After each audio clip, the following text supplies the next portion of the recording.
नमस्कार दोस्तों, आज मैं आपको नित्य नेम से सुनी जाने वाली सीता माता की नित्य नेम की कहानी सुना रहा हूँ। एक बार भगवान राम, लक्ष्मण और सीता जी पिता दशरथ की आज्ञा पर वन को जा रहे थे।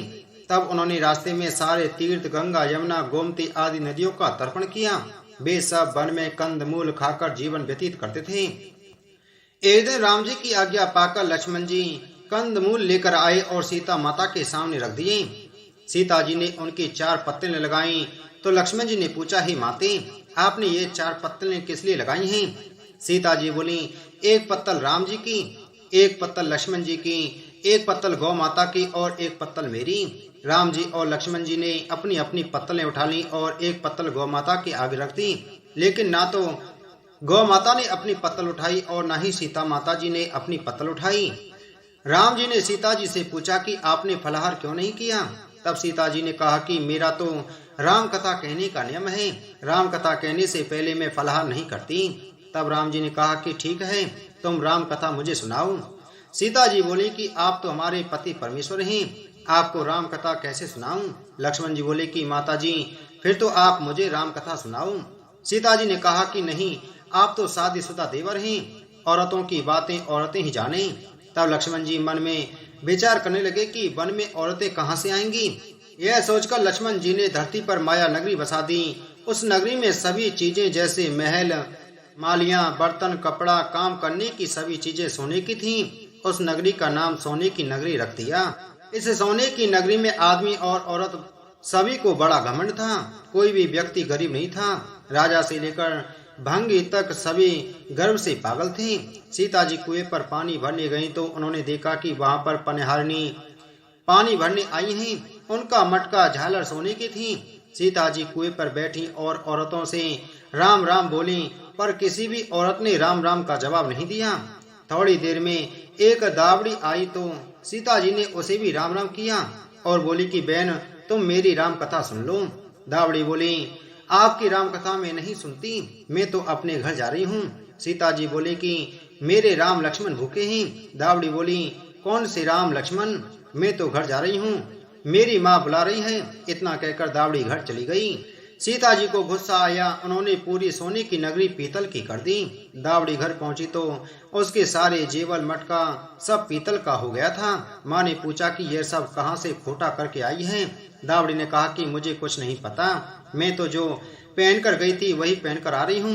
परंतु वहाँ कुएं पर एक सुंदर सी तपस्विनी बैठी हुई थी। उसने मुझसे कहा था कि मेरी राम कथा सुन लो, तो मैंने उसे मना कर दिया। क्या पता उसी ने कुछ टोटका कर दिया हो, तो मुझे नहीं मालूम है। माँ बोली, वह कोई तपस्विनी नहीं है, वह तो सीता जी हैं। जाओ, उनकी राम कथा सुनकर आओ, अपने घर में रिद्धि सिद्धि हो जाएंगी। सीता जी नाराज हो गई हैं, इसी वजह से अपनी पूरी नगरी पीतल की हो गई है। दावड़ी बोली, मैं तो वापस नहीं जाऊंगी। इतने में बेटे की बहू आ गई और बोली कि माँ, अगर आपकी आज्ञा हो तो मैं सीता जी के दर्शन कराऊं और उनकी राम कथा भी सुन आऊंगी। सास बोली, ठीक है, जा और राम कथा सुनकर आ जा, लेकिन गहना कपड़ा सब पीतल का ही पहनकर जाना। बहू गई और जाकर कुएं पर बैठ गई। वह खाली मटका बार बार भरती और फिर उसे खाली कर देती। यह देखकर सीता जी उसके पास आई और बोली कि तुम्हारे घर में कोई काम नहीं है क्या? बहू बोली, माताजी, मैं तो सब काम निपटा कर आई हूँ। तब सीता जी बोली कि तूने मुझे माताजी कहा, यह सुन मेरा मन खुशी से हर्षित हो रहा है। अगर तुम्हारे पास समय हो तो बेटी मेरी राम कथा सुन लो। बहू बोली कि ठीक है माताजी, आप राम कथा सुनाइए, मैं राम कथा सुनकर ही घर वापस जाऊंगी। चंदन की चौकी, मोतियों का हार, राम कथा हमारे गले का हार, राम ध्याऊं, राम मनाऊं, राम कही तो परदेश जाऊं। सीता जी ने कहा कि तुमने मेरी इज्जत रख ली, भगवान तुम्हारी इज्जत रखेंगे। हमारी सहायता तुमने मृत्यु लोक में की है, भगवान तुम्हारी सहायता स्वर्ग लोक में करेंगे। सीता जी ने राम कथा शुरू की। बहू राम कथा सुनने लगी। आओ राम, बैठो राम, जल भर झारी लाई राम, कीकर की दातुन लाई राम, ठंडा जल भर लाई राम, सब परिवार पधारो राम, जुगला टोपी पहनो राम, कड़ा किलंगी पहनो राम, मक्खन मिश्री लाई राम, मक्खन मिश्री खाओ राम, स्वर्ग सिंहासन लाई राम, स्वर्ग सिंहासन विराजो राम, झालर टिकोरा लाई राम, झालर टिकोरा बजाऊं राम, शंख ध्वनि लाई राम, जुग जुग पाम लागू राम, निरखता रोमन मोहे राम, शरण अपनी ले लो राम, दूध कटोरा लाई राम, सीता चरण दबाए राम, सुखबर सेज सो राम, झालर पंखा डोलो राम, हमें राम तुम्हें राम, रोम रोम में सो श्री राम, घट घट में विराजो राम, मुख में तुलसी बोलो राम, खाली बैठे क्या राम, जब बोलो जब राम ही राम, बोलो पंक्षी राम ही राम, पूर्ण होए सबके काम, मेवा चिरौंजी लाई राम, रुच रुच भोग लगाओ राम, चर को पर को चाखो राम, जो भाए सो ले लो राम, मन में धोखा रखना ना राम। राम कथा पूरी होने के बाद सीता जी बोली, तुमने हमारी राम कथा सुनी, हमारी सहायता की, तुमने हमारे भूखे राम लक्ष्मण को खाना खिलवाया, भगवान तुमको सातों स्वर्ग का सुख देगा। सीता माता का आशीर्वाद लेकर बहू अपने घर वापस जाने लगी तो सीता जी ने अपने गले का हार उतारकर बहू को पहना दिया। बहू घर पहुंचकर अपनी सासू जी से बोली कि मेरा मटका सिर से उतारो। सासू जी बोली कि ए बेटी, हीरा पन्ना गहना कपड़ा और मटका, सिर पर झालर जगमगा रहे हैं, ये सब चीजें तू कहाँ से ले आई है बेटी? राजा जी सुनेंगे तो दंड देंगे। बहू बोली कि मैं तो सीता मैया से राम कथा सुनकर आ रही हूँ, उनकी कृपा से ही यह सब मिला है। सास बोली ठीक है बेटी, तुम रोज जाकर राम कथा सुनकर आया करो। बहू रोज सीता जी से राम कथा सुनने जाने लगी। राम कथा सुनते सुनते 1 वर्ष बीत गया। तब एक दिन बहू ने कहा कि माताजी कथा का उद्यापन बताओ।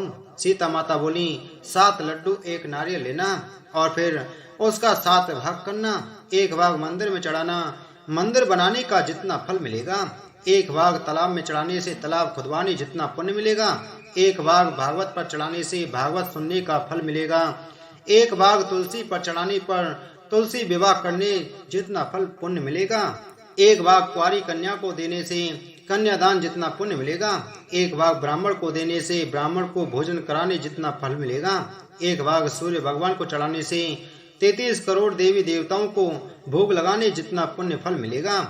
बहू जल्दी जल्दी घर आई और 7 लड्डू और 1 नारियल लाई और सीता माता के बताए अनुसार उसने वैसे ही सबको चढ़ा दिया। सीता माता बोली अच्छा बहू अब बैठ जाओ, 7 दिनों बाद बैकुंठ धाम से विमान आएगा। उसके बाद 7 दिन के बाद बैकुंठ धाम से विमान आया। बहू बोली सासू जी विमान आया है, आप भी चलो। सासू जी बोली नहीं बहू, मैं अकेले कैसे आऊं, अपने ससुर को भी ले लो, माता पिता को भी ले लो, भाई बंधु कुटुंब कबीले को भी ले लो। बहू ने सबको विमान में बैठा लिया, फिर भी विमान खाली रहा।